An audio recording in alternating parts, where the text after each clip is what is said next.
Final seconds of the game, a chance to score, and the chance has gone begging. If your business's commerce platform keeps missing the target on golden opportunities, get the MVP you deserve. Get Shopify.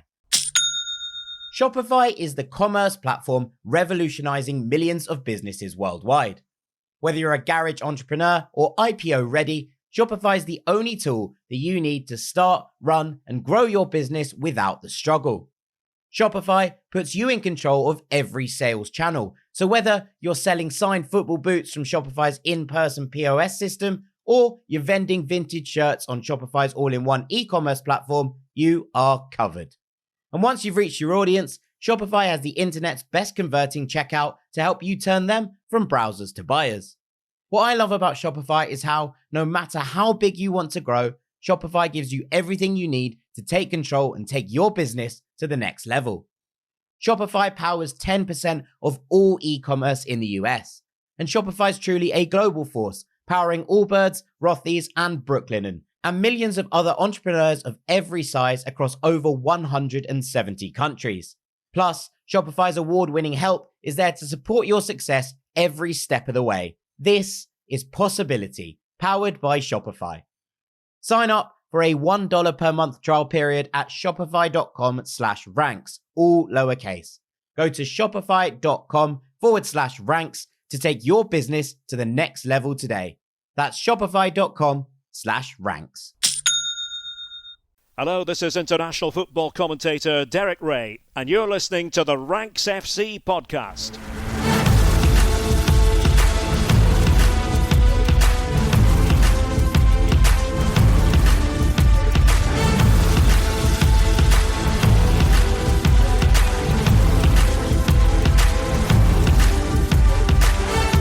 Hello, Ranks Squad, and welcome to Champions League Takeaway here on Ranks FC, the show that walks you through all the Champions League action straight after Wednesday's games have finished. My name's Jack Collins, and I'll be your host today. And joining me across the water, all the way from San Diego, it's Mr. Dean Jones. How you doing, mate?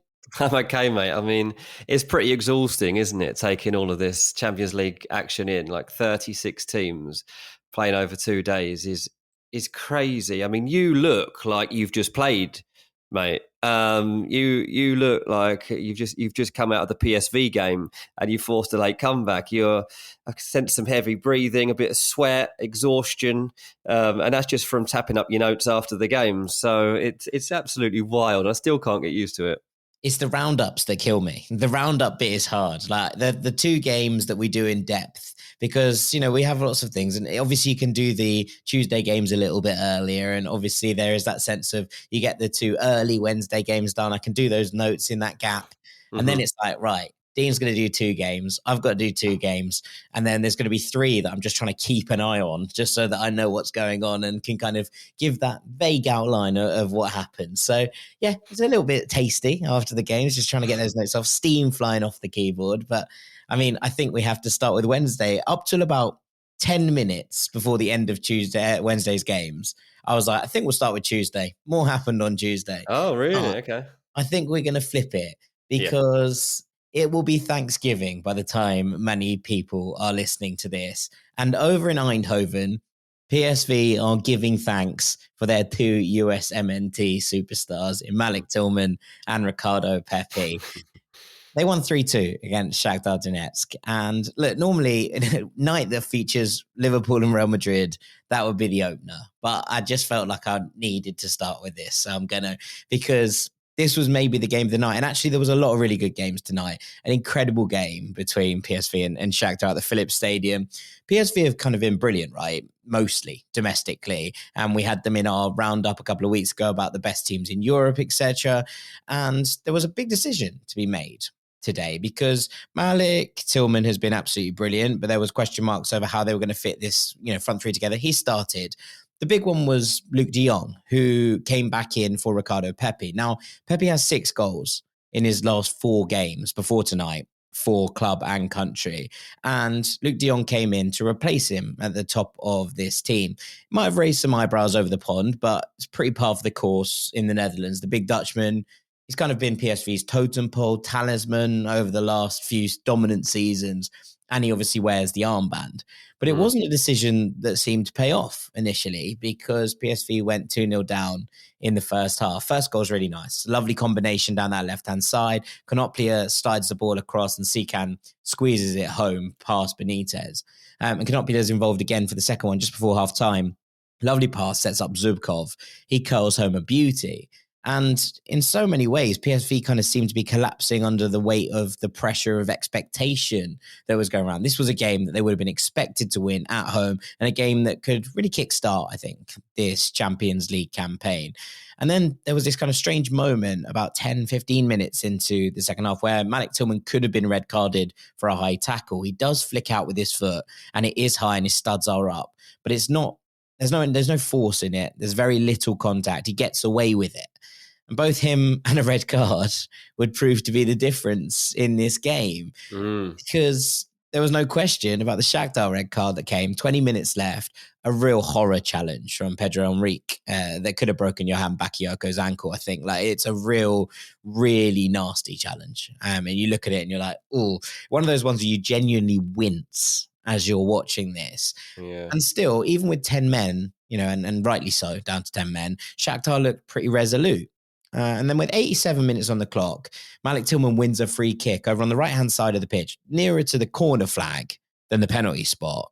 But some pretty bright, inventive thinking. He slides it in. He goes on the right-hand side of the wall, as you're looking at it, at the near post. Keeper tries to smother it and ends up taking the ball over the line with him. So hope is kindled by this moment. It is quick thinking. It is inventive. The keeper should still save it, but it was clever from Malik Tillman. The second goal, there's absolutely nothing the keeper could do. 3 minutes later, on the 90th minute mark, he thunders one in from 25 yards, scorcher of a strike. Yeah. And the way he just gets the ball on the edge and goes, I'm going to have a go. And that fearlessness, that kind of thing that you see in young players, and we're talking about it later on with a couple of other players as well, but that ability to just be like, yeah, no worries. I'm just going to have a go. I can be the guy. Just feels like it's kind of emanating from Malik Tillman right now in a PSV shirt. And we spoke about him on Wednesday's episode, obviously, talking about the players that might have moves in January and talking about the interest that kind of remains in him. This is why, right? Because he can pull something out of the fire. He can pull something out of nothing. And he just thunders this in to level the game. The stadium goes absolutely ballistic. And then the board comes up and it's like 5 minutes. You're like, they couldn't, could they? But they can. Ricardo Pepi bundles home the winner in the 95th minute, comes off the bench. That makes it 7 goals in 5 games for him now for club and country. 95th minute, he's a little bit lucky because the ball is in the box. It's sort of pinballing around and it slides across to him and the keeper beaten at the back post. And he plays it off the inside of the post and in. And you're like, if you miss that, that's like a Fernando Torres moment, right? Yeah. That big moment for Chelsea that he missed and suddenly he never looked like the same player again. It was one of those moments you're like, kind of time stopped and it clips the inside of the post and it goes in and the place goes absolutely ballistic. Like an American-led comeback, the USMNT boys combining for an all-timer, like some night in Eindhoven. I thought just the frantic nature of it, 3 goals in 8 minutes to turn this from a 2-0 deficit in the 87th minute to a 3-2 win in the 95th. It was unbelievable. And I'm still kind of just sort of like, did that just happen? Did I watch that come in the same way that many things happened? It was really, really amazing. So yeah, that's PSV. Yeah, totally deserves to lead the show. I mean, we have a lot of American listeners, obviously, but even without that, it's such a good storyline and it's a live one as well. You've just literally seen it unfold. And most matches where you would see an ending like that would be worthy of leading on. So the fact that we've got that and a couple of other narratives to go along with it means that PSV very much deserve their flowers this evening. So congrats to them. I mean, they are the team of the moment. So many people are talking about PSV right now, whether it's the star players or the team or what's been built. I mean, they really have been on the up and up, haven't they? So, yeah, absolutely fair play to him. Lots of fun, I think the thing is. And look, Peter Bosz has had a bit of a funny career, right, as a manager. He was the Borussia Dortmund manager for a little while, and he was really fun, but also they didn't know how to defend, right? So they were just like absolute gung-ho, go for it all of the time. And you kind of look at the way that he's worked through. He was at Ajax for a little while, and that didn't necessarily work out. And considering he played a lot of his playing career at Feyenoord, it's always a difficult thing to kind of come across and actually sell. So that didn't work out. He was at Borussia Dortmund for a kind of short period where it was frantic and fun, but obviously wasn't going to last. He was at Leverkusen in their most chaotic stage. Then he had a spell at Lyon, but he seems to have found somewhere where his style of football is loved and appreciated at PSV. And under Bosch, these are the kind of things that can happen. And I do think that this PSV team is one of those ones that you might look at in a few years. And I spoke about a couple of the Lyon sides going backwards in terms of players that you look at and you think, in 5 years' time, we might be like, wow, they all played together at the same time. And you're looking at this team and you're thinking, okay, Tillman is obviously a superstar in waiting. I think Ricardo Pepi is as well. Noah Lang has been someone that's been on a lot of radars for a long time. Johan Bakayoko is an exceptional footballer. But then you also have this kind of incredibly fun midfield of Saibari, Scouten, Joey Veerman, Guus Till, who's been excellent this season domestically. And you're kind of looking at it and thinking, there's a chance, and Richie Ledesma's there as well, and Serginho Dest. There's a chance you're going to look back at this and think, wow, like that's a really fun team. And you know, there's a couple of players who are on the verge of starting to make their mark as well. The likes of Ryan Flamingo, who I've talked about before. Great name more than anything else. But you know, on top of that, there's just a few players here, Driouek as well. You're kind of thinking these could all go on to have really cool careers. And it makes PSV a kind of must watch at times, especially when they have moments like this. But yeah, go and check it out. Absolutely, yeah. I am going to now move on to the biggest game of the night because Liverpool played against Real Madrid. I think this is probably where you would have expected us to start today. It turned out, in the end, in a way, to be a non-event. Real Madrid are on the slide, big time. Real Madrid losing 2-0 at Anfield. It was a blistering start from Liverpool, and it felt like they know Madrid are in a vulnerable state and wanted to play on their insecurities straight from the off. A bit of goal line technology was needed early on in the game to deny or to make sure that Liverpool weren't in front. I mean, it didn't cross the line, so it was obviously not going to be happening anyway. But Liverpool just were in the ascendancy very early on and took control very early on. In the 45 minutes or so since the game has ended, Jude Bellingham's come out and talked about how Liverpool had complete control and wanted it more, which is extremely strange, obviously. But it was a really strange poor start before the game as well, though. He came out before and was like, I've never been interested in Liverpool. I will never be interested in Liverpool. And I want a Steven Gerrard-esque performance tomorrow. I was like, well, hang on, then at some point you were definitely interested because you were watching Steven Gerrard. Yeah. Also, he was booed, by the way, in this game. Jude Bellingham definitely not friends or family with anyone attached to Liverpool at the moment, it seems. But yeah, the boos that would come, I guess they'll feel they're deserved if you're going to talk out like that, if you're going to promise this big performance and then you don't deliver it. Yeah, you have to kind of eat your desserts once you've done that. But there were a few matchups across the pitch that were interesting. Diaz v Valverde was one that I think a lot of people would have been looking at. Raul Asensio made his Champions League debut for Real Madrid, and he did a decent job, to be fair. He was the guy that made the goal line clearance. Had a fight with Darwin. Had a fight with Darwin. He was there literally putting himself about on all fronts, so I was impressed with that. But look, man of the match in this game went to Alexis McAllister. And he did open the scoring in the game. It was McAllister and Gakpo that got the goals. But Conor Bradley, for me, deserved man of the match. Conor Bradley was superb. It was him making his first Champions League start for Liverpool here. And he had a nice moment in the first half when he sent Mbappe flying. Anfield enjoyed that one.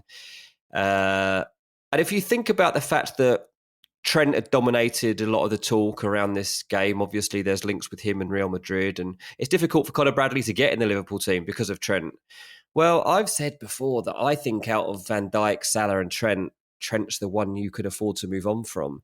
And I definitely feel more strongly about that now. I think he's great. Yeah, it was brilliant. He could have scored. He could have scored a header, great save. And then moments later, he sets up McAllister for the goal with this perfectly weighted 1-2 pass. So that was great. And I think that he comes off with a lot of recognition in the bank, and Arne Slot have been very impressed by what you saw. And also we're probably thinking, okay, if we lose Trent, it's not the end of the world.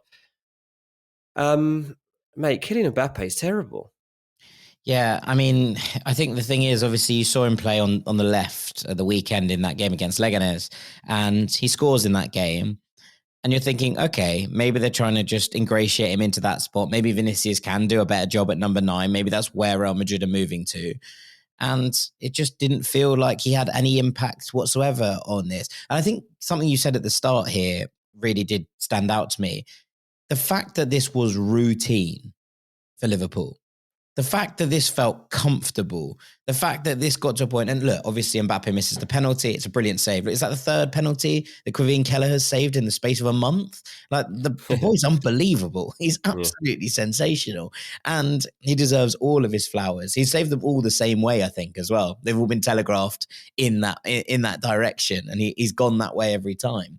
But I think that you kind of look at this performance and it's that sense that Mbappe is lacking that sprinkle of stardust that was there at PSG. Even when it was difficult at PSG, you knew they'd get in the ball. You knew that they would move the ball out to Mbappe and get him into those positions. And I think he might be struggling with the idea that when Real Madrid are in a difficult position, they don't look immediately for Kylian Mbappe. And even tonight, without Vinicius on the pitch, they didn't look to Kylian Mbappe all the time, every time to try and make things happen. And when they did, he was shut down quite admirably, as you say, by Conor Bradley. So it's a difficult one to kind of make it work. It's a difficult one to kind of put into perspective. But that penalty miss, I think, sums up everything what the map is like right now, right? He looks like he's short of confidence. He looks a million miles from the player that, tore the world open for a little while. And that's fine. It does take time to adjust to new surroundings. It does take time to adjust to Real Madrid, which is, a notoriously difficult place to go for many, many players. Very good players have struggled to begin with. Luka Modric struggled to begin with at Real Madrid. It doesn't mean that they're going to give up on him now. But I did see a very funny tweet that came up on the TV, and they were showing these things across TNT over the last few days, and it basically said, Kylian Mbappe is making a free transfer look like a waste of money, which really did tickle me a little bit. But at the moment, it's going to take some time for that to click, and ultimately, Carlo Ancelotti has to find a way. Right now, Real Madrid are 24th in the Champions League table. They look bereft of confidence. They look bereft of ideas. And personally, I can't wait to see how they win the Champions League from here. Yeah, I know, because they're gonna somehow. Mate, they've even got to the point where I'm doubting Real Madrid now, to be honest, and that hasn't happened for many a year. But yeah, Mbappe, it wasn't even just his penalty miss or his lack of verve in front of goal. It was the fact that there was misplaced passes all around the shop too, and wrong decisions being made. That's as much of a concern as anything else we saw on display here. Liverpool, they're top of the Champions League right now. They are absolutely flying in all competitions on all fronts. They've played 5. They've got 15 points in the bag. They're 2 points clear of Inter Milan, 3 points clear of Barcelona and Borussia Dortmund. They're looking in great shape as they head into that Manchester City fixture at the weekend. Salah missed a penalty here too. It didn't even matter. It was that easy, mate. No one's even going to talk about it. It was a terrible penalty. Literally, everyone's forgotten about it already because this is one of the easiest games Liverpool have had all season. It's quite funny. I texted one of my mates during the game who's a Liverpool fan. I was like, I can't believe how easy you're making this. He goes, yeah, but we still haven't played anyone good yet. I was like, obviously Slot said this like a little while back. He's like, we haven't played anyone. Like, you'll just say we haven't played anyone yet. Let's see when the big games come. And you're like, okay, well, we've just seen them see off Real Madrid. We saw them play Aston Villa in a game a couple of weeks ago that's meant to be tricky. They won that 2-0. They had that tough home game against Bayer Leverkusen. They won that 4-0. Arsenal, obviously, they drew 2-2, but any tough task, they don't seem to make look that difficult at the moment. Yeah, 100%. I mean, the good news for Liverpool fans is they now can't be mathematically eliminated from the Champions League. So they are guaranteed at least a playoff spot. Big That's all you strides. can ask for. Big strides forward. Yeah, very, very impressive from Liverpool. And Real Madrid look out of sorts. Look, there are major injury concerns, right? And the facts are that this defense looks all over the place. But ultimately, we've been talking about Real Madrid's midfield as their strongest point for quite some time now. And I appreciate that there are certain players out.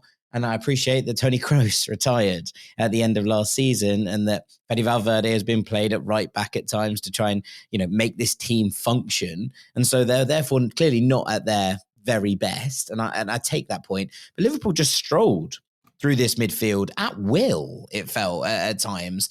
And considering that Camavinga's been excellent, right, over the last couple of games, he really has felt like he's stepped back up into really good form. It's just a worry. Obviously, it's a worry that he went off here with a knock. But on top of that, you're kind of talking about this midfield that was Bellingham, Modric, and Camavinga and thinking, how are Liverpool just walking through it? They're walking through it at times. That is a real, real worry, I think, from a Real Madrid perspective, because there's no way on earth that should be happening kind of ever, really. So, yeah, a lot to think about from their perspective. You're going to do Aston Villa Juventus, but I think before you do that, I'd just like to quickly talk about Celtic 1, Club Brugge 1. It was a bit of a mad game, this, from a Celtic perspective. They didn't start very well, and then they scored one of the most calamitous own goals you will ever see. Credit to Brugge, because their press forced the issue in a big way. But Nicholas Kuhn, who was the hero against Leipzig last time out, was forced back towards his own goal. Kasper Schmeichel tries to come across to give him the angle because there's not many passes on for him to play this kind of bounce pass. And he passes to Cameron Carter-Vickers instead. Cameron Carter-Vickers doesn't look to see where Schmeichel is. And instead, with a player pressing him, he tries to knock the ball kind of away from himself across the goal into that position where the keeper will have the most time to clear it. The problem is that Kasper Schmeichel isn't there because Kasper Schmeichel has come out right to try and offer Kuhn the option. And instead, Carter-Vickers just passes it back into his own goal. It's one of those calamitous own goals that you see on like highlight reels. Did you see the Walton and Hersham one, mate, last week? Well, this was asked in the post box, but yes, I did go and have a look at it. It wasn't it wasn't comfy. This was bad too. It wasn't quite that bad, but it was bad too. I was going to say, that's the precedent now. If you haven't seen, my old local team, Walton and Hersham's own goal, which you probably have, it's gone viral by now. It was for the other team, not for Walton and Hersham scoring it. But that is where I'm now setting the bar at like calamity. Obviously, that was like changed by the weather conditions. So I'm going to have a look at this one while the show is. I haven't actually seen this goal yet. So during the duration of this goal, I'll come back and say how bad I think this is on the, what should we call it? The stinkometer of own goals. Yeah, I mean, it's the way that it just sort of trickles into the back of the net that's really, really heartbreaking about it. And you can hear this collective groan, right? Brugge's last 2 goals in this competition have been this and the Tyrone Mings handball penalty. People keep just handing them goals at the moment by the sounds of it. But just to kind of come back to it, I loved the Celtic reaction, not necessarily on the pitch because they didn't really raise their game until the second half, but with the crowd absolutely sort of like head in hands, you kind of that sense that the air and the life has been sucked out of Celtic Park. As you might expect, skipper Callum McGregor brings everybody together, all the players in. Schmeichel's there, like trying to pep Carter-Vickers up, and he gives them a pep talk. And not only did it lift the players, but the crowd immediately saw this and they got back behind them. And I think it was crucial in turning things around in the second half, because you get to half time and you kind of compare it with the game before, which was that major win over Leipzig.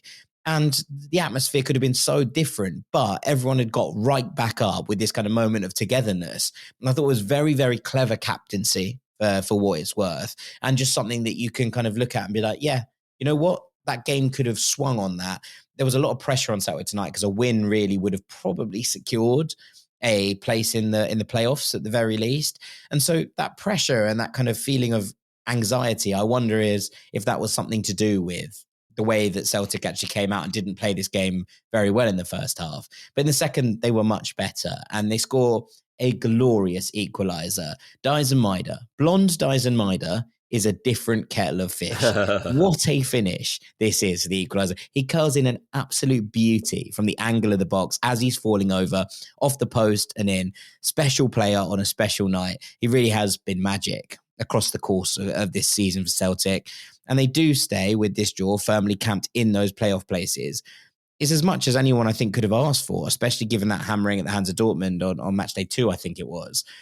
They responded really well. They couldn't find the winner. Brugge had a goal disallowed for an offside, a really good goal from Ferran Jutgler that was, thankfully ruled out from a Celtic perspective. But the resilience to come back in the second half, the brilliance of this Daezen Maeda goal, I think people go home and be like, okay, difficult night, but got something out of it. And that's basically all you can ask for. I've just seen the goal, mate. I've just seen it. It's a 10 out of 10 on the stinkometer. I mean, he stunk the place out with this. You cannot ever play a ball like that blind. He hasn't looked. He literally, I've even zoomed in on him while the play is like opening. I mean, it's a bit weird because the actual play starts with Celtic building out the back to move forwards, and it looks like they can probably do that, but then they suddenly start running backwards again, which is a bit strange. Again, good pressing from Brugge. Yeah, but Carter-Vickers doesn't look, and Schmeichel's made an angle the other side, and he's just played it backwards into the corner of the net. Like, that is it is like schoolboy, as you would say. And that is everything you're taught not to do as a kid. Just goes to show that those little habits sometimes live long. Yeah, absolutely. Poor lad. That's a horrible moment. First own goal he's ever scored in his career, and it's that. It's one that's going to literally be replayed for years and years to come. Yeah, that'll live with him for a while. Right, do you want to take us to Aston Villa, where there was also some late drama, even if it didn't amount to anything? Late drama, no goals. Aston Villa 0, Juventus 0. There was a late goal, but it didn't count. Juve have got away with one here for me. Last chance of the game, Aston Villa get the opportunity to punt the ball long, and they all head into the box. It's very old school, this. They're like, let's just kick the ball in there and hope we can make a challenge, and the ball falls loose and somebody can stick it in the back of the net. Tillman plays a long pass. I'll be honest, it's not a very good ball at all, and the goalkeeper, Di Gregorio, should claim it. But he doesn't. He kind of fumbles it with one hand, falls to the ground, and Morgan Rogers sticks it into the net. He runs away to celebrate, and obviously it feels like a huge relief and a big moment for Aston Villa. Morgan Rogers, he celebrated, but not very convincingly. And did the Cole Palmer cold thing, but really it's his, slowly and quietly. No, I know it's his. So he still wants to be able to do that, but it was so unconvincing, the celebration. He does bump into Diego Carlos. Diego Carlos is like not even looking. It's nothing. He's just there. Of course he's there. He's a footballer playing a football match, and he's standing in his penalty box. I don't know. Like, maybe this is the actual law of the game these days, but I hate it because it is so soft. And for me, the keeper's just messed up. This looks like an easy claim to me, or at least he could have punched it if he really was struggling. But he's gone down. It was very confusing at the time. It was one of the more confusing calls that you'll see this season in terms of how long it took for everyone to work out if it was a goal or not. Villa were celebrating, then not celebrating, then celebrating again, and it was all very strange. But in the end, it was all cancelled. The party was off, and Juve walk away with a point. They'll feel they deserved the point. They'll feel that they did enough from this game to actually to claim the 0-0. As I say, that's not very exciting, is it? But it's quite significant, to be honest, from a Villa perspective, because Emery's now gone 7 games without a win, and that's quite big. It felt to me in the game like Villa are just trying to rebuild confidence. This wasn't a thriller by any stretch of the imagination, and no. It was 2 teams that for long stretches of it were going through the motions almost. It threatened to open up in the last 20 minutes when we saw Villa begin to breach the Juve back four. What I would say is that Juve's shape was so good at the back. It was impossible to get in behind them for most of the night because of how disciplined they were. And even when they finally got in there, Leon Bailey manages to come up with a moment, gets it into John McGinn. He looks like McGinn's going to score, and Locatelli manages to kind of make a block, and Di Gregorio's there too, and the moment passes by. So Villa will be sad about that. But at the same time, they have once again been saved by their goalkeeper. I know it's his job. but I am going to continue to give Emi Martinez credit for saves. He got the chance before the game to prance around with his special award. Yep. The first goalkeeper to win the Yashin Trophy twice, and he wanted to boast about that. Fair enough. He did it in fine style because he made an absolutely brilliant save to keep his team in the game here. Conceição thought he'd scored, nods it down. Emi Martinez leaps across. Absolutely magnificent save. This goalkeeper is so good. I don't mean this to sound rude, but I can't believe he still plays for Aston Villa. Like this, he should be at a Champions League winning team at the moment. Like a team, I know at the moment Aston Villa are playing better than a lot of teams you think could win the Champions League, but they're doing a great job in the last 7 to keep this guy happy. Yeah, I mean, you know what I mean. Until recently, they'd been flying, and in the Champions League terms, they still are flying. You know, they're right up there and looking like they will automatically qualify. So, yeah, it was a bit of a shaky step, but any result has to be seen as a positive at the moment for Aston Villa as they try to find their footing again. They've got a difficult match coming up at the weekend, Chelsea away, and they just need to hope that this is a step towards getting a win again, because if it goes 8 games without a win, then you really are starting to worry. Yeah, I mean, I think it very possibly could do, considering the form that Chelsea are in, but it was a clean sheet for Villa, right? Which I think is important. And like you say, some good saves, not just that one from Emi Martinez. There was a couple of others as well. Conceição felt like Juventus' only real threat, I think, through this game. They played without a centre forward, which was a bit of a strange decision from Thiago Motta. And I think that when Motta came in, everyone was expecting, Juventus to be a bit gung-ho, to be exciting. Maybe that was a little bit of a misstep. His Bologna side were pretty considered, I think, in genuine terms. But they have been exceptional defensively. I would say this on the disallowed goal. I think that if it's just been given for a foul, then the goal should stand, right? I do think that that's soft if it's given. I do wonder, though, having only seen it a couple of times on the replays and stuff, if Diego Carlos is offside, and he's definitely interfering.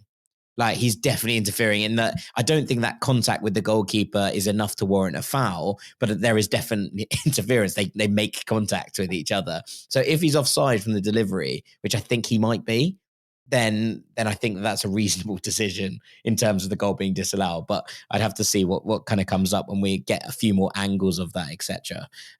Just one I thought that no one was talking about, and I think Villa fans can be rightly upset if it is given just for a foul. But I did wonder if that was also something that might have played into it in that regard. So, look, clean sheet for Villa, a point against Juventus.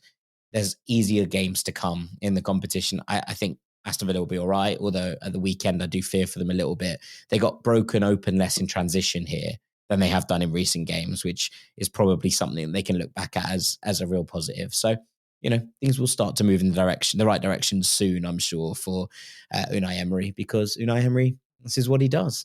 Let me wrap up the rest of Tuesday's action quickly. Monaco 2, Benfica 3. This was a breathless, brilliant game of football between two genuinely very good football teams. Benfica have been so much better under Bruno Lage, and Monaco have been good all season long, pretty much. Monaco took the lead. Some really good work from Elias Ben-Seguir. They have two youngsters who are sensational, Monaco, Ben-Seguir and Akliouche. They're just so much fun to watch. They make so much happen. And they were really, really good again here. Ben-Seguir scored. Akliouche had a goal disallowed. But it was a really weird one. A lot of defensive errors over the course of this week. And we'll talk about some more of them in times to come. But Benfica completely gifted an equaliser by a defender just sort of skying the ball into the air and it going backwards. And I think there's 3 of these goals, by my reckoning, over the course of these 2 days. Obviously, the one against Manchester City, the first goal that Feyenoord score. There's one in the Borussia Dortmund game that Serge Girassi scores, and there's one here. It was just sort of a bit of a strange thing that happened a lot. The ball just being skied up into the air and it falling to an attacker rather than going between the goalkeepers. I don't know if that's something to watch, but just something I've taken note of. There were disallowed goals from both sides, that one for Akliouche, and also one for Benfica for Alexander Barr. Monaco then had a player sent off. Then they took the lead to this lovely strike. And I literally tapped down in my notes at that time. I was like, this Monaco side have a lot of character. And then they went and lost the game 3-2. So I probably shouldn't have written that down. I apologise for commentator's curse in some ways, Monaco fans. Cabral scores the equaliser off the bench, a thumping header. And it was another cross that undid them for the winner. This time, Zeki Amdouni, another sub. Genuinely breathless, brilliant game. Like, so much fun to watch. And one of those ones that I'd highly recommend because, you just got... Sometimes you're watching lots of different screens and you're trying to keep an eye on lots of different games. You keep getting drawn back to one or two of them. This and the PSV game were the two games I kept getting drawn back to. So would highly recommend. But a big win for Benfica. They look a lot better under Bruno Lage, although I think they would have probably lost this game with 11 versus 11. But hey, those are the breaks. Yep.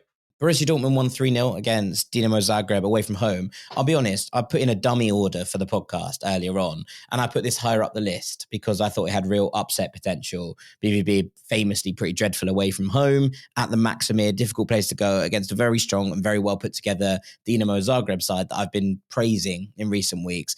I really thought that Dortmund would lose tonight. They didn't, and in some style. And look, it still is only in flashes, but there's something very compelling about this Dortmund side when they do click. Brilliant, brilliant goal from Jamie Bino Gittens for the opener. Such silky footwork, and then a clean as you like finish into the top corner. I was going to say, is he in the England conversation soon with the way that he's playing? That's 4 goals in 5 games in the Champions League. He has taken to this competition like a duck to water. Yeah, I mean, we've talked about Gittens for years, a couple of years at least, and even before that, actually, when we were like, we've done episodes on like players to watch across the future, and Gittens has always been on my radar. Harry Brooks, I think, put him on our radar a long, long time ago, right? Yeah.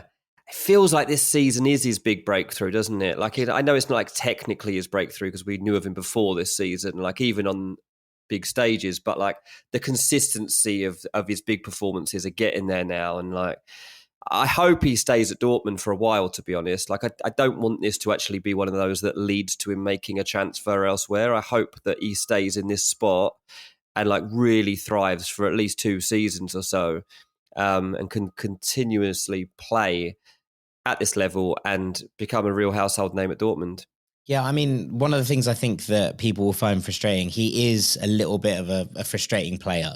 And if you only watch the highlight reels, you'll see these wonderful goals, which he does score, and these wonderful take-ons against players. He's fearless, and I love that, right? Like, I really do enjoy the way that he plays. But he loses the ball a lot. He makes the wrong decision a lot as well. And then he comes up with moments of magic. And if you only watch the highlight reels, you only see the good bits. But I don't think that there's... should be a clamour for him to be making a 40, 50 million pound move at this point. That will happen because he's an English player doing well abroad, right? That's what happens.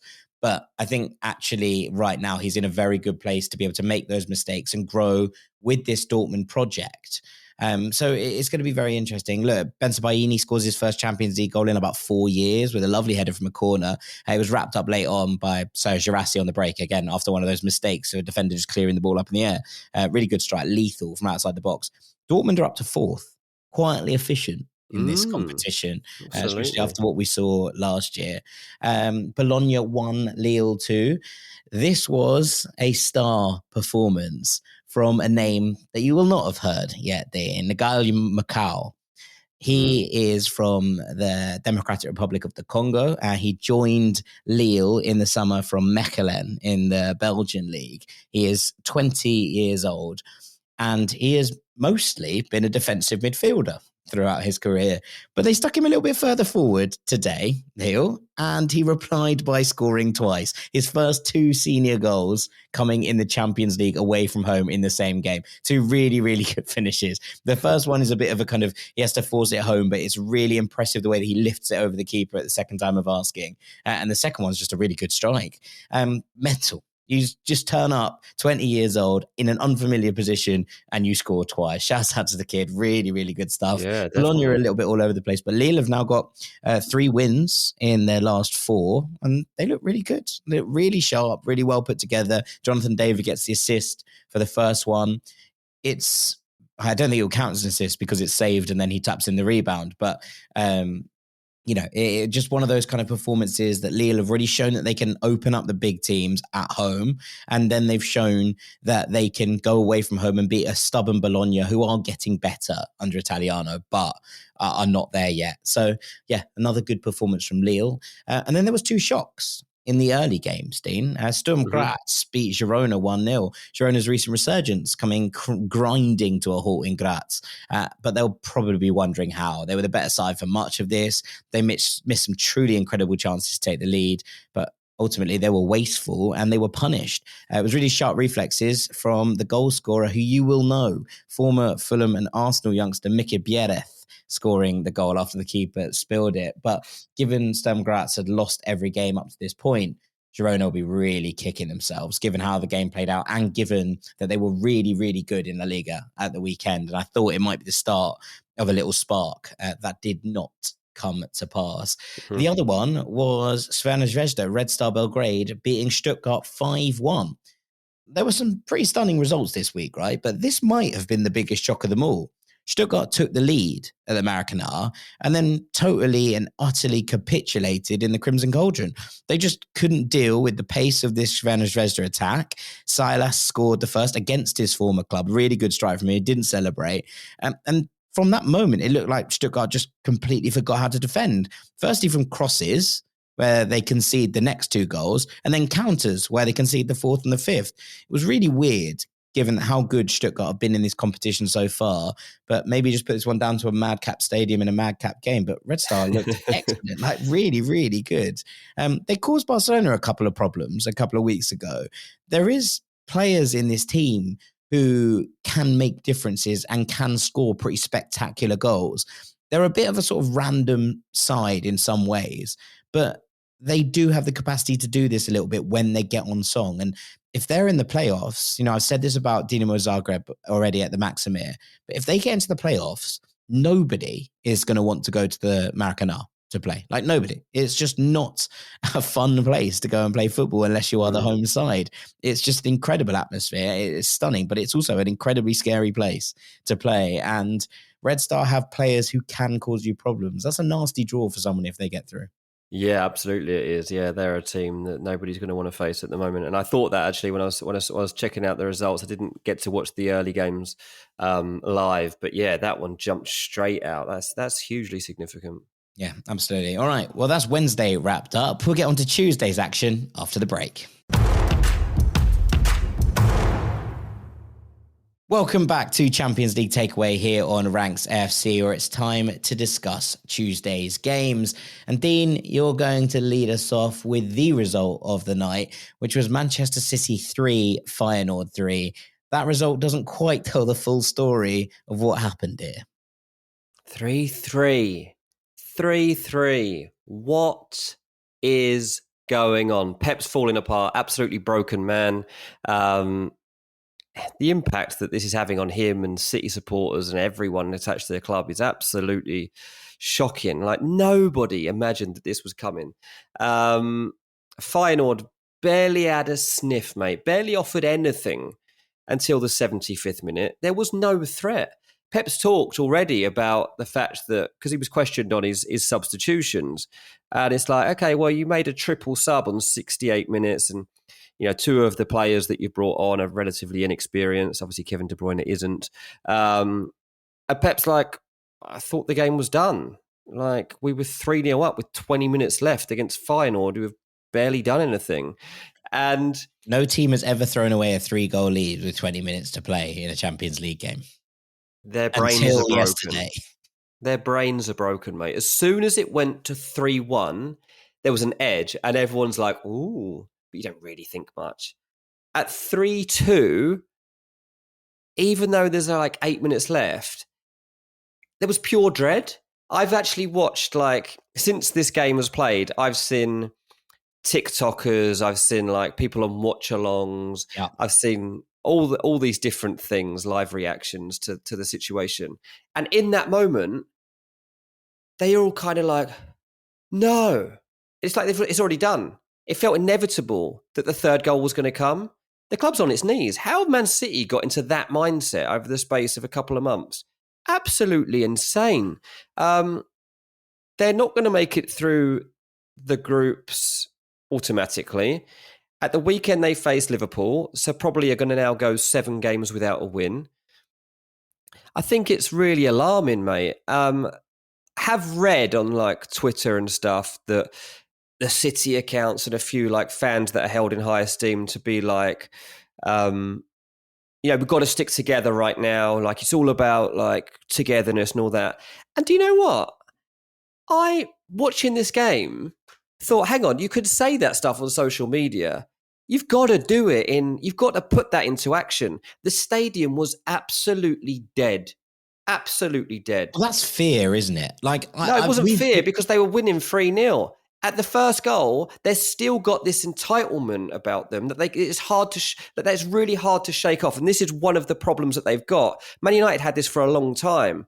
Like you've got a home fixture that you're expected to win, and even through tough times, you struggle to raise yourself. You've even had it as like whatever team you support, even as Fulham fans, like you play someone at home that you're just expected to win, and it's hard sometimes to raise yourself for the occasion.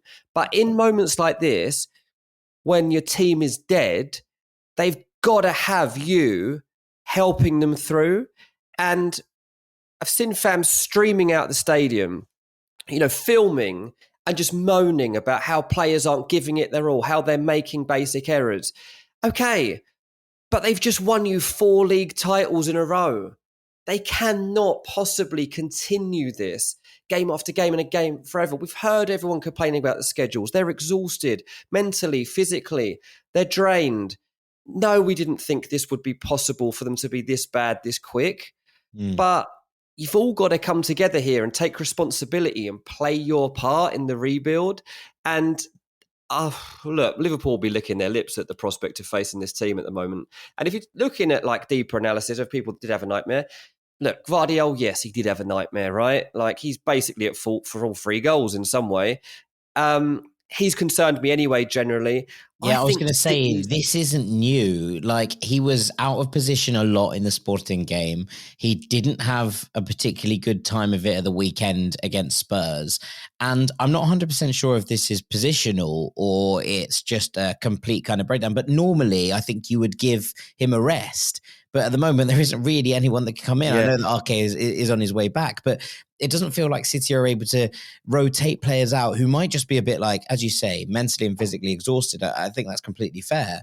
Right now, it doesn't feel like they can take them out. And Gvardiol looks shot. Like, for someone who was so brilliant last year, and again, look, this isn't loads of criticism because I think there are various reasons to why this is happening. And I can understand the frustrations with it in terms of the fan base. I agree with you. Obviously, it should never be quiet at 3-0 up, but I can understand the fear at 3-2. And whilst there is obviously a sense of you obviously want to try and lift your team, we've been in those situations. I remember Fulham being 3-0 up against Huddersfield a couple of years back, and after about 20 minutes of a game, and it was 3-2 by half time. Actually, Emil Smith-Rowe scored for Huddersfield on loan, but still, that's not the point. And the stadium for the second half just been completely like paralyzed.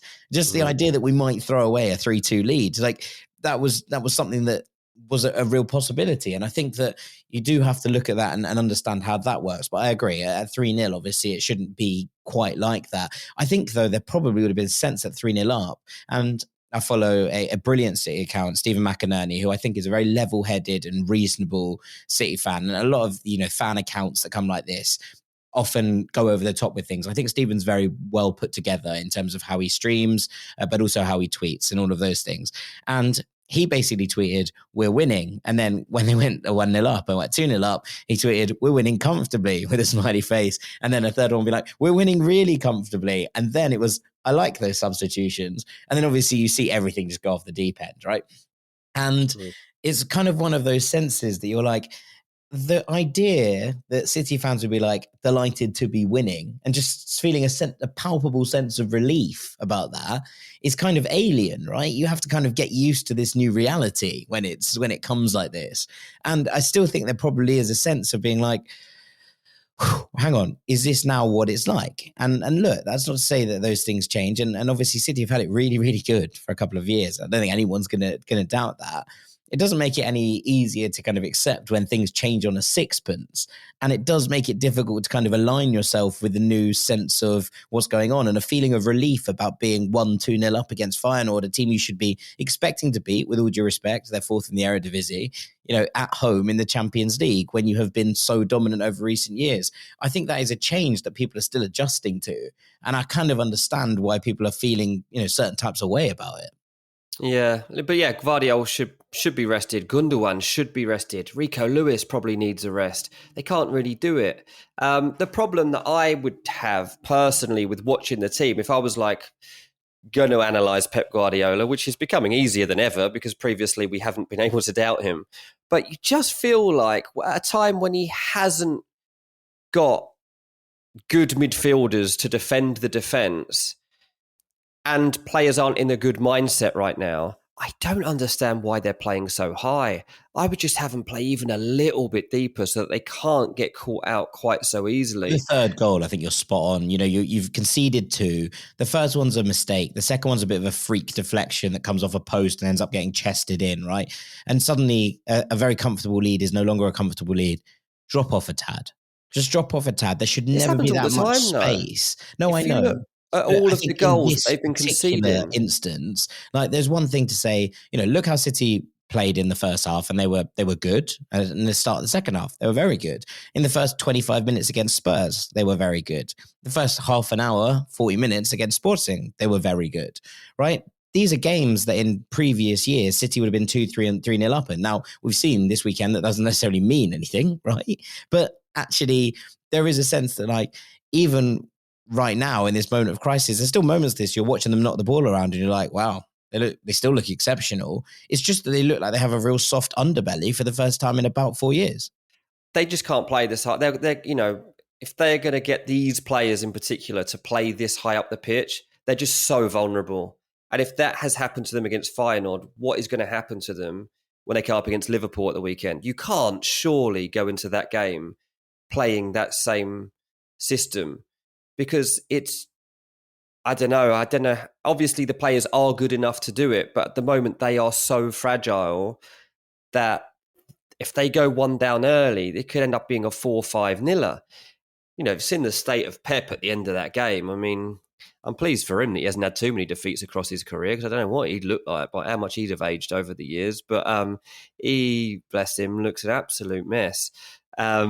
And I'm really torn now as to what I want to happen next. I don't know if I want them to come out with this massive surprise performance and win at Anfield and gets everything back to normal a little bit, changes the focus, see Pep with maybe a smile on his face again, makes people question Liverpool and all that sort of thing. Or do I actually think it would be funny if Man City lost again quite comfortably and they have to come through? I don't know. We'll deal with that later in the week when we talk about it. But for now, my mind is blown that they are this fragile, but they got to stick together. They've got to stick together. And I know get back to basics is a bit Sunday League, but it does feel they need to do a bit of that. Yeah, no, it is a little bit Sunday League, but it's there for a reason, right? Sometimes you just have to do that.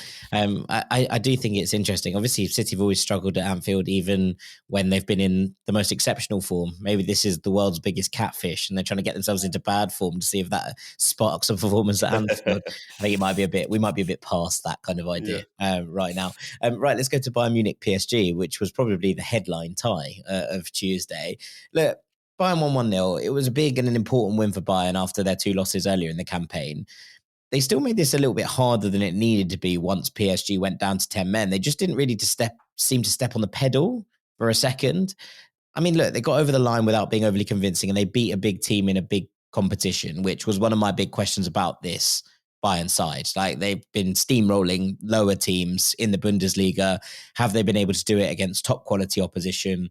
The answer has kind of been no so far. And I think that's to be expected to a point at the start of Kompany's reign. And it's not necessarily a huge problem, because I think they're going to win the Bundesliga, and that's going to be fine just to sort of start the cycle getting back to normal. But this still answered a question, and it was a big win. PSG remain a bit of an enigma. And my feeling about this is that it might just be too early in this project to really compete at this level. I was watching Julien Laurent speaking about PSG, and I like it when he speaks about PSG because he obviously has this kind of personal attachment to them, and he speaks very candidly around them. And he was speaking about a lack of stardust. And whilst I think that's probably a good thing for the project and for Luis Enrique, it's maybe understandable how it hasn't quite come off in the Champions League, especially against these higher quality opposition. They're still very young, still learning, especially in attacking areas. But genuinely, it looks quite difficult for PSG to qualify right now. And I think that's going to be quite badly received by the PSG management, no matter how well they're doing domestically. If they don't qualify for even the playoffs of the Champions League, the question is going to be, well, is this a long-term plan or are they going to panic? Because obviously things are going very well on a domestic level, but this is still an embarrassment if they finish in the bottom 8 of the Champions League, right? So there is that kind of sense of jeopardy around this. I hope that they stay strong with this. There is talk of Luis Enrique and Luis Campos, who's the sporting director, getting a new contract right now, which has been received quite badly in some areas of the French press, considering how they're playing in the Champions League. But I do find it kind of interesting that maybe they are going to actually double down onto this project and really kind of drill into what they're trying to do in this, bringing through young talent and turning them into superstars rather than buying them in the Galactiques kind of era, which equally didn't bring success in this competition either. So maybe a long-term project is the best thing for PSG. But right now it's not really paying off in the Champions League. Just one other thing on this. The goal was really weird. Like, not only is it from like a scramble at a corner, but the corner came from a drop ball that wasn't played back to the PSG keeper as is kind of custom. Joshua Kimmich just played on, and like from that, Bayern got a corner and scored from it. It's not illegal per se, but it's not really the done thing. It was just a strange moment that ended up having a decisive impact on the game. And whilst it won't make headlines because there's nothing, hugely untoward about it, it's the kind of thing that if I was a fan in the stadium would have me spitting absolute feathers, right? So, oh yeah, 100%. Like, just a bit of a strange one that hasn't really got any chat around it. It must have out there. Not really. I've had a look. I had a little flip through the French press today. If that was in England, that's all we'd be talking about. Well, I think a lot of them are just like, PSG are just not very good. And then, you know what? They're not wrong necessarily. But like, it did frustrate me a little bit. I was like, ooh, I would be upset by that if I was a PSG fan. Look, there was a couple of not questionable actually. I think the calls were mostly right by the referee. The red card for Dembele for a second yellow was a little bit harsh because I don't think there's any malice in the tackle, but he is a bit late. And there is a question mark over blocking of the keeper in the corner, but I just think he has to be stronger. So it's a bit of a shame for Safanov because actually I thought he had quite a good game apart from that, but that's the only thing that everybody's going to remember. You're going to take us to Lisbon because Arsenal won 5-1 at Sporting. Mate, their best away European performance since Mikel Arteta took charge of since Arsenal. 2003, by all accounts. Well, yeah, there's for sure. This is unbelievable result. It equals their biggest winning margin on the road in the Champions League. Oh, yeah, European Cup as it was known. And Arsenal looking good to go through and qualify in that top 8. Particularly impressive because Sporting hadn't lost to anyone on their own turf since October 2023. Obviously, they recently beat Man City too. Yes, they've got a new manager since then, but no, you don't expect them to look this different. I think that you could see how much importance Arteta was putting on the fixture in terms of his lineup. Could argue this is their strongest lineup. Marino's a Partey for me, but yeah. Who's for Partey, sorry? Marino in there for Partey, I think. I don't know, mate. I mean, I have to say, one of the things I was going to talk about here, Thomas Partey is getting to like peak Thomas Partey. He's playing really well. And I don't know in the actual setup if Marino's just quite adjusted yet properly. I'm not saying like he's not doing well or whatever. Like I think he's actually settled pretty well. But Partey is doing really well. Relieves pressure really well for the rest of the team. He understands the patterns and movements better than Marino because obviously he's been there longer, but he can actually carry out like some of his balls from deep are looking really good. Yeah, I like the way he's progressing the ball as well as keeping things together. Obviously, there's always the fear that he's going to pick up another injury, but I think Thomas Partey is on the up again. There is depth there now, though, that if he does pick up an injury, the Marino can come in. So, absolutely. there is great something situation. in that in itself, right? It's a great situation.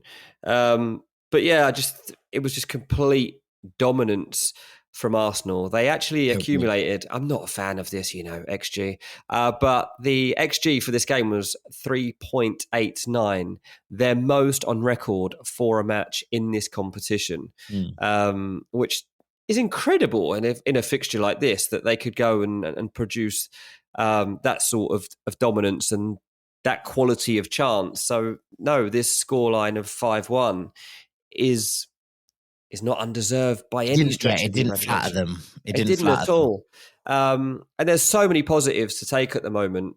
I think, like, coming away from it, you would typically, in terms of the attacking incentive that Arsenal have, you would be talking about the Saka-Odegaard relationship, which could become legendary, to be honest. Like, it's so good. I love the way that these two kind of bounce and vibe off each other. But just keep an eye on Martinelli, because he's slowly getting there and there's no real talk about him at the moment. And he's getting back among the goals. He's got 2 in his last 3 games. Before that, he had 2 in 14. So we're getting there now, perhaps, for Martinelli. He looks like he's got a bit more intent and threat.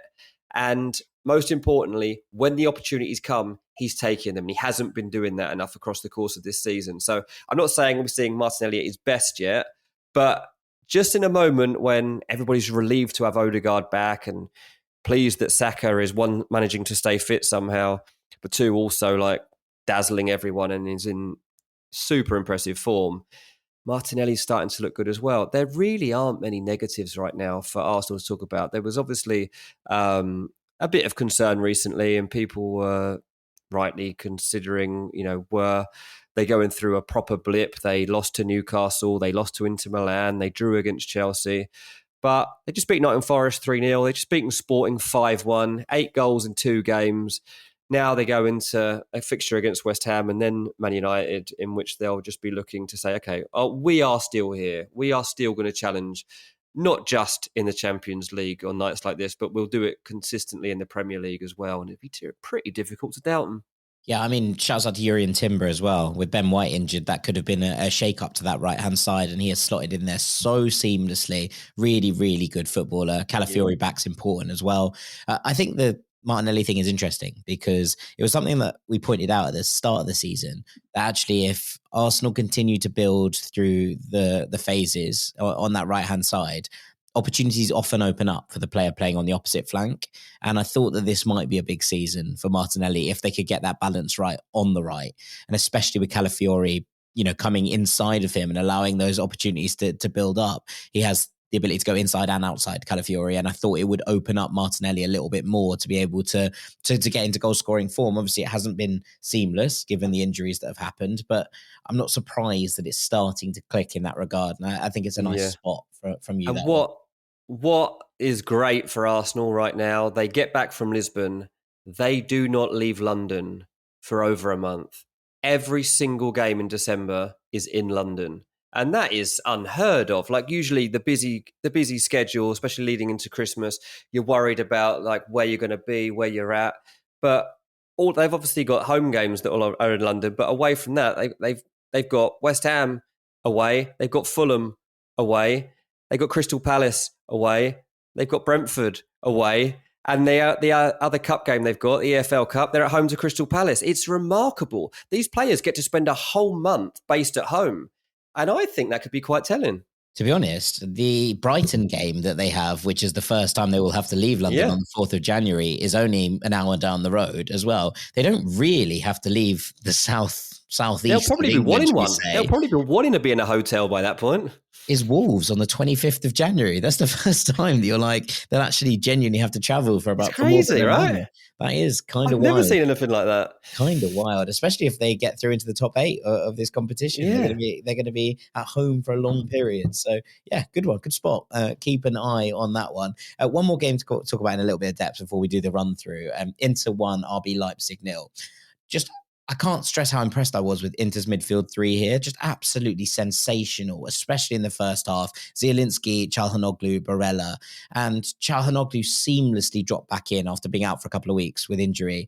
The really interesting thing is that Zielinski is so versatile. He was basically a 10 at Napoli. He played as an 8 here and then became the 6 once Mkhitaryan came in for Çalhanoğlu. I thought they were very, very good, the three of them, and in different areas of the pitch. Barella, excellent in the first half in possession, but towards the end of the game, when it got a little bit tight, also getting back, making really important blocks. Zielinski's lovely on the ball. And look, we know how good Çalhanoğlu is, but that switch from playing two different positions is going to be really important for Inter, I think, across the course of this season.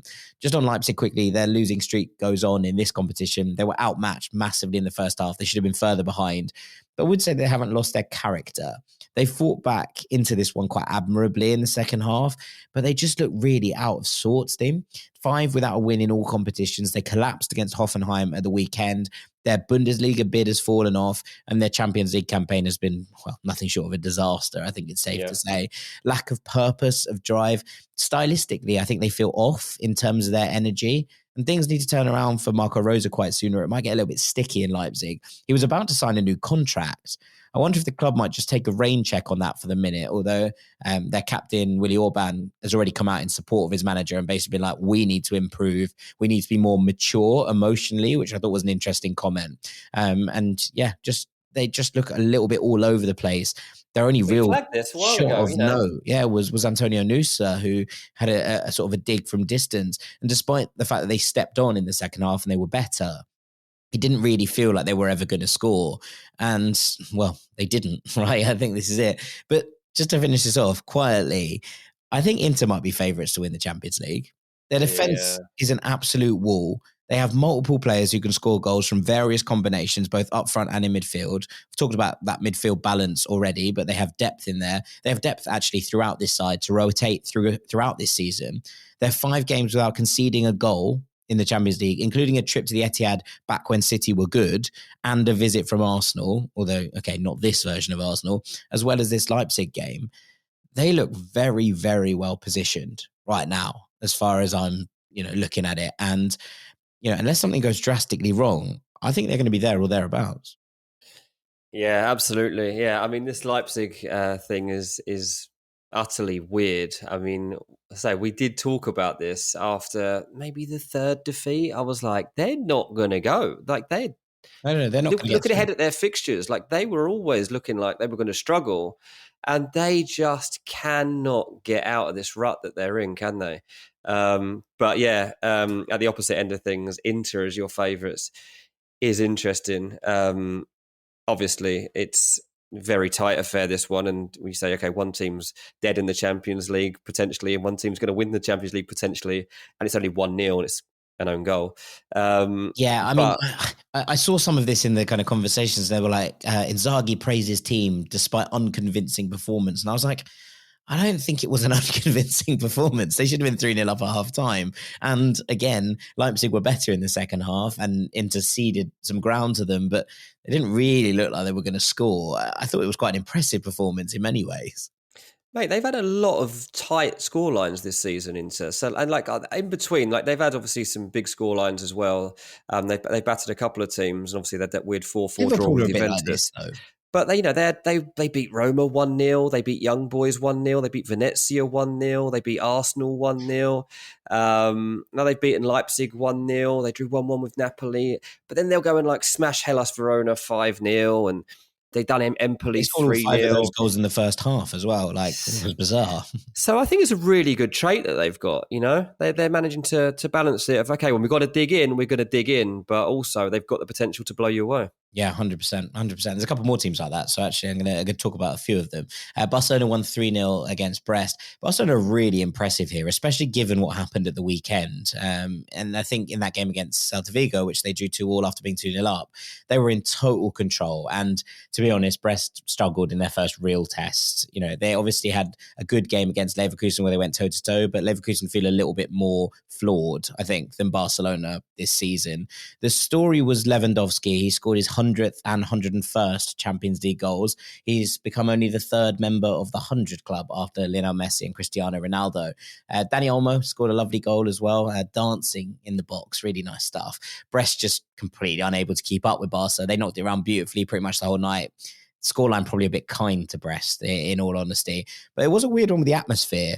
Barcelona banned their own ultras from this game because basically last year, the ultras caused a scene. I can't remember exactly why they got banned, but they basically got the club fined like 70,000 euros. And so Barcelona wrote to the ultras and was like, please, can you pay this? And the ultras were like, what? No, obviously not. And so then Barcelona were like, fine, you can't come to the games. Oh. So the ultras are not there. So it was really quiet, like weird at Montjuic. Now it's sometimes quiet anyway because the stadium's really far away from the pitch. Sure. But just wanted to keep an eye on. At war with their own ultras over a 70,000 euro fine. They were like, we need every penny we can get for the transfer market. Please, can you pay the ultras are like, we literally don't have any money. Exactly. Very strange, but very good from Barcelona. Very good from Lewandowski. Shouts out to him. What a consistent performer over so many years. Atalanta won 6-1 at Young Boys. I said it last time out. I say again, Charles de Ketelaere is a very, very special footballer. He scores 2, he makes 3. Atalanta run riot, although they did concede their first goal in the Champions League. Retegui scored twice as well. First 2 goals in the Champions League for him. And Atalanta looked really good and really deep. Samardzic came off the bench to score his first goal for the club in the Champions League. Really nice moment. Don't sleep on Atalanta. They're seriously strong and they have the capacity to go absolutely ballistic when they get going against teams. They really are a pretty special unit under Gasperini. I literally made a point the other night. I'd finished my work early, and in the evenings I'm usually working, but I was like, there's nothing to really watch on TV or whatever. I was like, I don't watch something where I'm going to learn something. And I was like, do you know what? I'm just going to watch like Atalanta for a couple of hours. And I was just like going through the highlights from all of their games and like digging into some videos. And they are like so good. Like the kind of the structure of their play is great. The individuals that are stepping up in different moments is great. Ederson, I just love in midfield. Like they've just got such a good makeup about them. And it's quite funny because you get into the January transfer window and a few of their players are going to be linked. Ederson's one of them. Lookman will be one of them. I see Retegui's even been linked with like Arsenal or something the other day. Retegui's not going anywhere. They're just not going to leave at the moment. Like anything really, to be honest, there's not many teams that would be a step up from where they are right now. Like it's all going too well. Just stay where you are for the season and think about leaving in the summer. Like do not mess this up. No, genuine contenders in the Champions League and genuine contenders for Scudetto. Like there is such a great place to be, and Gasperini's such a wonderful manager. Like I love singing Atalanta's praises. There was a great moment in this game actually where Shad Kolasinac, who is nominally playing left centre back, right, and this probably speaks to that structure. He goes through on goal, clear, like he gets played through on the counter. It is one of those kind of astounding moments where you're like, oh, who's through on goal? Is that Shad Kolasinac? Why is he there? It's very weird. He scores, right? He scores. He tucks it away beautifully. But from left centre-back, he's just gone flying up the pitch through the middle and there's no one marking him. And he literally goes clean through and scores. It is incredible the way that they play. In some ways, I think Atalanta are probably as close as we have right now to like Cruyff's ideal of total football. And that is a very, very special piece of praise coming from me in particular. Just to go across to a couple of the others, Slovan Bratislava 2, AC Milan 3. Milan made this deeply uncomfortable against a side who have been the whipping boys of the Champions League. And that's got to be a major worry for Paulo Fonseca. They got the job done, right? And so credit to them. But they looked brutally open on the counter. They could have been behind before Pulisic scored the opener. The equaliser was way too easy. And whilst they did push out to a 3-1 lead in the second half, a late goal made the last few minutes really tense and tetchy in Bratislava. They need to be more clinical. They need to be more defensively solid, and they need to be better. Like, I am wholly unconvinced by this AC Milan project right now. And it's going to take something quite special, I think, to turn that around. They're capable of big moments and big wins. Obviously, we saw that with the win against Real Madrid. We saw that with the win against Inter earlier in the season. But just sort of week by week on a kind of, the daily bread kind of stuff, they just don't look good enough. And it's really bizarre because some of these players are playing really well. Pulisic is having a phenomenal campaign. Tijani Reinders looks excellent. But just sometimes they look completely and utterly like they don't know what they're doing. And this just didn't need to be as difficult as they made it. And I don't know. I find it very, very hard to kind of draw any conclusions with Milan, because every time I'm like, okay, I've kind of decided they're not very good, they go and pull out a massive result. So I don't know quite what to make of it, but I do know that if they want to win things, they need to be better than this. Yeah, it is weird. Yeah, we were excited. Remember how excited I was before the start of the season about Milan, and there has been moments when it's been great, but it's quite. They were sensational against Madrid. Yeah. Like, they were sensational. And look, okay, I appreciate that we're talking about this Madrid side as very much not as good as we expected them to be, but it's still Real Madrid, right? Like, you still expect them to bring out these performances. And the Inter game, I've just said that Inter are my favourites for the Champions League, and AC Milan beat them earlier in the season. So they clearly have the capacity to do special things, but it's just not regular enough, and they're making games far more difficult than they need to at the moment. Let's go to Prague, where Atleti won 6-0 against Sparta. Really good trip for Atleti. Braces each for Julian Alvarez, who's really starting to find his feet now, and Angel Correa, who remains probably the most effective substitute in the world. They let Griezmann have a bit of a rest after the weekend. They look very solid at the back, professional, tidy. Everything in this performance that Cholo Simeone would have wanted. Very, very impressive from Atleti.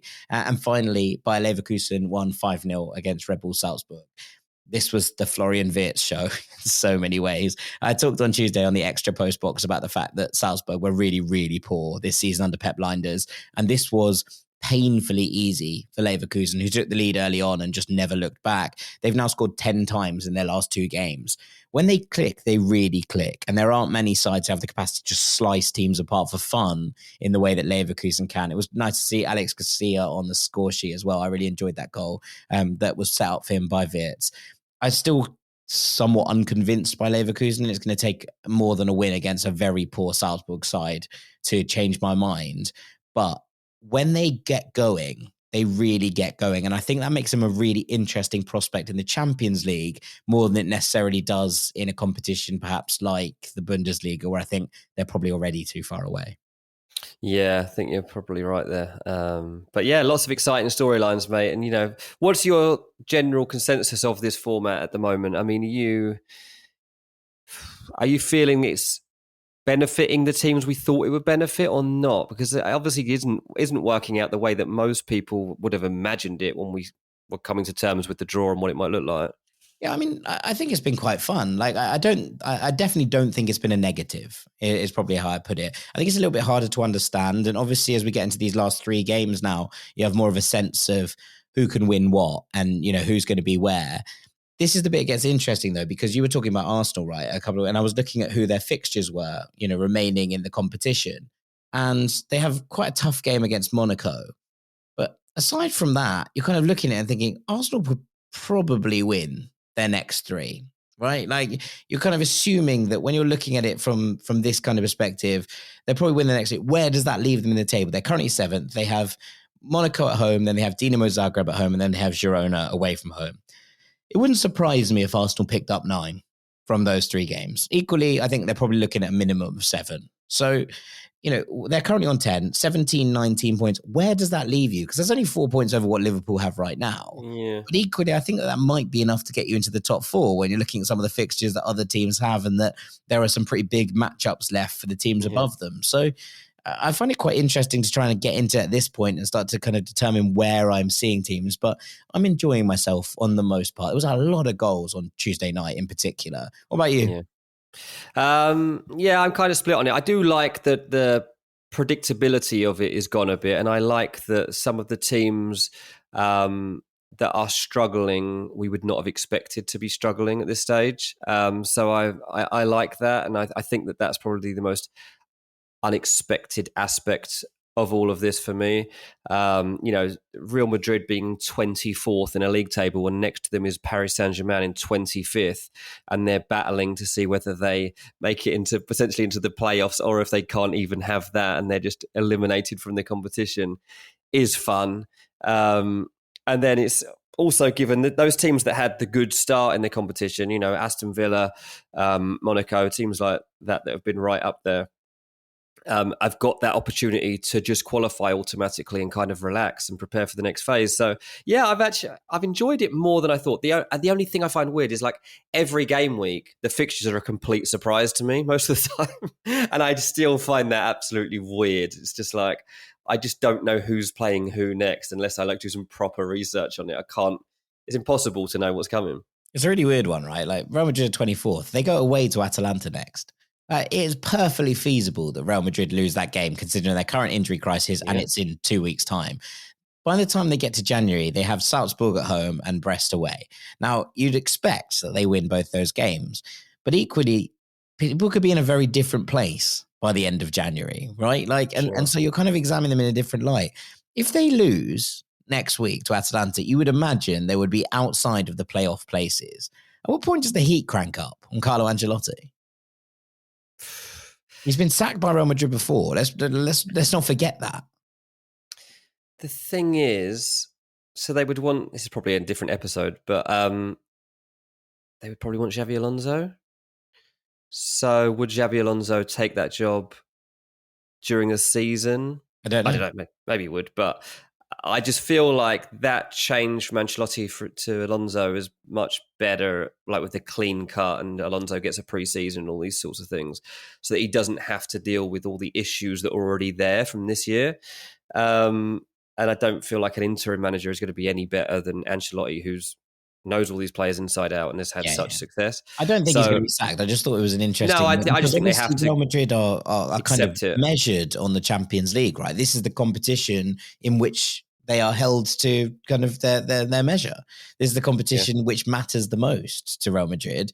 And look, for what it's worth, they could go out and beat Atalanta 5-0. And it, like, much as it would surprise me in terms of the form of the two sides, it wouldn't surprise me in that it's Real Madrid in the Champions League. So I'm not suggesting that they should do anything. I just was interested in terms of where the heat comes, because we know that Spanish press in torno, as they call it in Barcelona, but that kind of whirlwind, that maelstrom, can get real hot real quick if things aren't going to plan.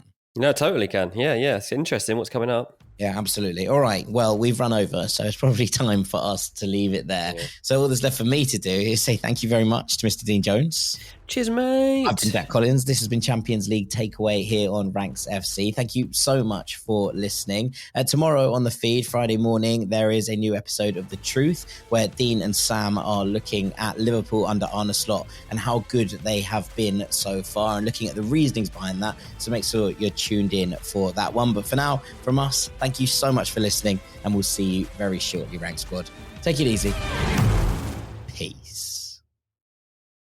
Final seconds of the game. A chance to score, and the chance has gone begging. If your business's commerce platform keeps missing the target on golden opportunities, get the MVP you deserve. Get Shopify. Shopify is the commerce platform revolutionizing millions of businesses worldwide. Whether you're a garage entrepreneur or IPO ready, Shopify is the only tool that you need to start, run, and grow your business without the struggle.